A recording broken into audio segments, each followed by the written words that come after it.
तो आपका बहुत बहुत शुक्रिया हमारी आवाज़ आगे तक पहुंचाने के लिए। देखिए सर, हम यही कहना चाहते हैं कि 6 महीने हमें लगातार हो गया यहाँ बैठे हुए और 7th मंथ शुरू हो गया है और अभी तक हमारी ट्रांसफ़र पॉलिसी का कोई आता पता नहीं है। कमेटी पे कमेटी बनती है लेकिन कमेटी का कोई आउटपुट नहीं होता है।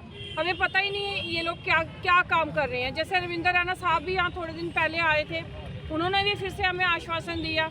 अभी परसों ही उन्होंने मतलब कि उनका आया था कि उन्होंने एलजी साहब को हाथ जोड़ के वहाँ पे बोला है कि इनकी सैलरी रिलीज़ की जाए, उनकी ट्रांसफ़र पॉलिसी बनाई जाए।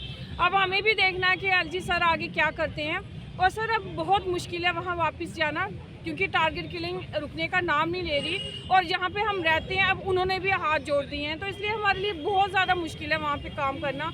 और बेसिकली जो फीमेल्स हैं उनके बच्चे उनके साथ हैं, कुछ बड़े हैं कुछ छोटे हैं, तो अब वो बहुत मुश्किल हो गया। अब हमें ये डर लगता है कि कहीं गोली अगला जो शिकार है वो हमारे बच्चे ना हो जाएं। तो ऐसे हालात में एक माँ अपने बच्चे को लेके वहाँ कभी नहीं जाएगी। तो हम एलजी सर से यही गुजारिश करते हैं कि हमारे बारे में सोचा जाए और हमारी ट्रांसफ़र पॉलिसी जल्दी से जल्दी बनाई जाए और जब तक वहाँ हालात ठीक नहीं होते हमारी सर्विस यहाँ ली जाए। अब इतने दिनों से हम बैठे हैं, इतने दिनों से मतलब कि गवर्नमेंट ने हमारे लिए क्या सोचा है, कोई आउटपुट नहीं आया। इतने दिनों में तो यहाँ रातों रात फैसले हो जाते हैं और 6 महीने में एक छोटी सी ट्रांसफ़र पॉलिसी एक क्लास जोड़ना है वो नहीं ये जोड़ पा रहे हैं। और इतनी बड़ी मतलब कि सरकार सशक्त यहाँ बहुमत वाली सरकार है। अब हम देखते हैं जैसे हमें सब लोगों ने आश्वासन दिया है, चलो ये आश्वासन भी हम मान लेते हैं, हम विश्वास कर लेते हैं, लेकिन हमें जल्दी से जल्दी इसका क्या रिज़ल्ट है वो चाहिए। अब हम देखते हैं कि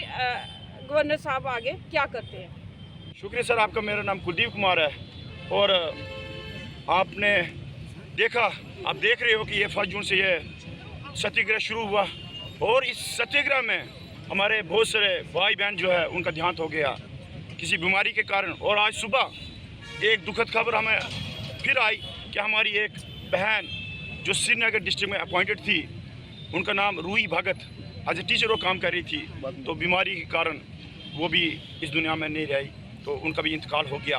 तो खुद सोचेगा इन हालातों में इन लोगों की जो है 6-6, 7-7 महीने की सैलरी जो है वो बंद है।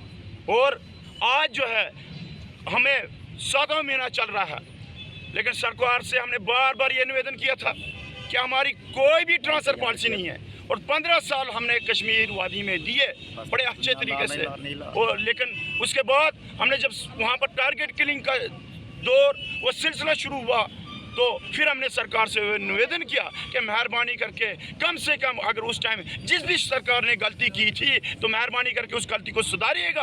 आपके पास एक ताकतवर सरकार है, प्रचंड बहुमत में सरकार है, हमारे लिए एक सूटेबल कम्प्रिहेंसिव ट्रांसफ़र पॉलिसी बनाई जाए। और सरकार ने इस बात को जस्टिफाइड किया कि हाँ आपकी जो ये ट्रांसफ़र पॉलिसी ये जेन्युइन है, तो हम जल्द से जल्द इसको बनाएंगे। और एलजी साहब ने एक कमेटी का गठन भी किया। तो लेकिन अब बड़े अफसोस के साथ कहना पड़ रहा है कि अब 2023 आ रहा है, 2022 खत्म होने पर आ रहा है, लेकिन अभी तक सर ये अफसोस के साथ कहना पड़ रहा है कि ट्रांसफ़र पॉलिसी का कोई भी कॉन्क्रीट डॉक्यूमेंट सामने नहीं आया।